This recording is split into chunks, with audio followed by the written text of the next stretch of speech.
In this video, I'll show you exactly how to check which devices are currently logged into your Facebook account, and how to remove any suspicious access immediately. It's possible that someone could be logged into your account right now without you knowing. So let's go step by step and make sure your account is secure.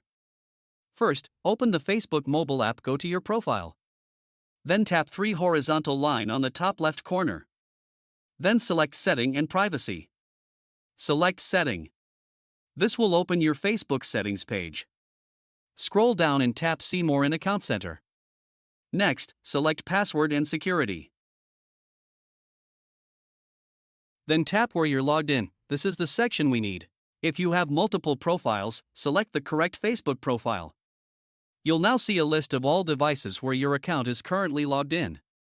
Carefully review the list. If you see a device you don't recognize, tap Select Devices to log out. Choose the suspicious device. Then tap Log Out. That device will immediately be signed out of your account. And that's it. Now you know how to check who's logged into your Facebook account and remove unknown devices. If you found this video helpful, let me know in the comments, and I'll see you in the next one.